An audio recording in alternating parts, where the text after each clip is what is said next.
Hello, everybody, and welcome back. Today, we're going to be covering Kena Bridge of Spirits for the PlayStation 5. Now, before we dive in, take 2 seconds to like, subscribe, and comment. Let's dive right into this thing. Kena Bridge of Spirits is about a young woman who uses her magical abilities to help the dead move on to the spiritual world. In order to do so, you have to collect core memories, understand the spirit's past, and eventually set them free. Now, after playing this, I realized that this game felt so familiar. Now, full disclaimer, this isn't a knock at Kena Bridge of Spirits by any means. If anything, this is praise to it because I feel like it gave a nod. Now, where I'm going with this, I feel like this game reminds me so much of, if you remember, The Legend of Zelda: Majora's Mask, because these two have so much in common as far as like narratives. Because if you remember in Majora's Mask, Link he set the trap spirits of the forest temple, the mountains, the stone was it the stone temple and the water temple. He set those spirits free, and he collected the mask. Whereas in this game, you have something, I don't want to say eerily similar as if they were trying to copy it, because in this game,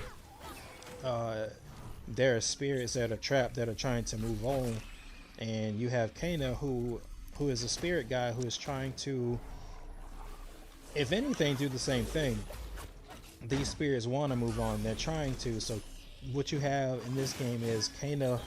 You go through their regions and you find these core memories of these spirits who are trying to move on. And once you find these core memories, you have to get inside of, if anything, get inside of their head and understand their pain.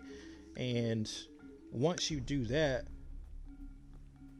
if anything you have a one-on-one with them, like you fight them, and that's how you can break their spirits free. That's how you can set them free. And I thought that was a really cool thing. I'm not sure if that was, like I said, like a nod to the Majora's Mask with it, so I thought they did a fantastic job in doing so. But this game to me feels like, if you were to take Horizon Zero Dawn and The Legend of Zelda Majora's Mask and put them together, because this game feels like Aloy jumped into a Nintendo 64 game. I say that because Kena fights just like Aloy. I mean, from her aggressive yet elegant fighting style. I mean, because she has the same, light attack and heavy attack, and she also has the shooting ability of Hawkeye. Now, granted, I'm not that good at shooting, but we ain't gonna talk about that right now. But like I said, she has the spirit bow. She has other abilities like the spirit bombs and a really cool shield that she can deflect things. I mean, it's a really cool spirit shield. You ought to see it. But this game's gameplay is probably it's probably some of the best gameplay I've seen in a while. Like I said, the combat is buttery smooth. The only thing that I'll say that I wasn't a big fan of was the parrying system. Like when I say you had to be probably a millisecond of the enemy hitting you, that's no exaggeration. But other than that, man, I really enjoyed the different enemy variations, the boss variations. Every single one had their own attack patterns, and I thought that was just a fresh take on a video game, and especially one I'd never heard of. But just moving right along, I thought this game was absolutely beautiful, and just looking at some of the things like the environments, the character designs. Uh, let's just talk about the environments for a sec. This game covers regions like the village, it covers the mountains, and it also covers the forest and the forge. And each one of those have personalities of their own. And it's not just because of the design themselves, it's also because of the music. Now, we're going to jump into music later on, but let's just stay right just in the design of itself.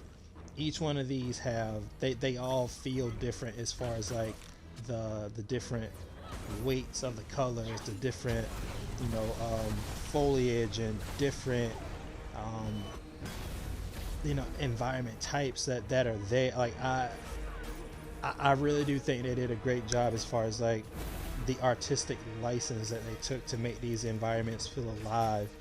Um, you know, one of my favorite environments was, or anything that involves snow, I really enjoy going there. But for example, I think one of my favorites though in this game had to be the Forgotten Forest, because I legitimately, at you know, on many occasions got lost in there.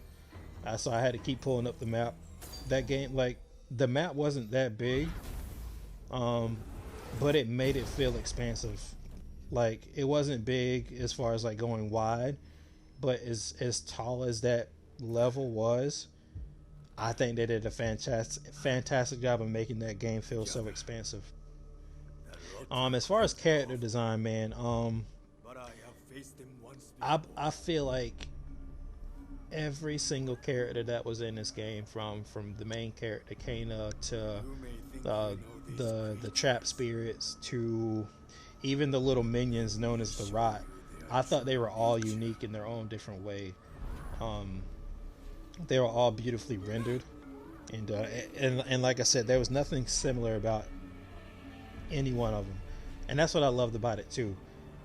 Like, you can tell they were all part of the same game, but they all just had their different personalities, which I really enjoyed. Now, the sound of this game was, like I said, it was very reminiscent of a Zelda game. Because if you're quite familiar with a Zelda game soundtrack, just it always is top tier. You know, the music just creates the tone of the game, whether or not you're transitioning from one part of the map or whether you're fighting a different enemy. This game does that well too. You know, for example, I'm transitioning from the village to the mountain, and you can just and it does it so seamlessly, and you just know. And I love that apart. I love that about this game. And another thing too, whenever you're fighting just a regular enemy encounter, as opposed to a boss fight, you can tell the intensity, from comparing both of them, and I love that about it. I think this game does that really well. But other than that, man, I really enjoyed like everything. Like, I was fairly surprised by this game. I mean, I went into this blind. I had no idea what to expect about it. Like I said, the graphics are beautiful, the soundtrack was beautiful, the story was great, and like I said, it did feel familiar, but I'm okay with that. The puzzles, they were pretty straightforward. Some of them did leave me scratching my head as far as like, man, what can I do next? But I really enjoyed that part too. But I'm cool with it. So if you've played Kena Bridge of Spirits, I want to know what you thought about it. Let me know if you liked it. Let me know if you disliked it. Let me know what you thought they could have changed. Let me know what you thought they could have done better. What I really want to know is what you guys think about this game being similar to Majora's Mask. Let me know about that as well. Either way, I hope you guys have a wonderful day. I'll see you next time. Many blessings. Peace.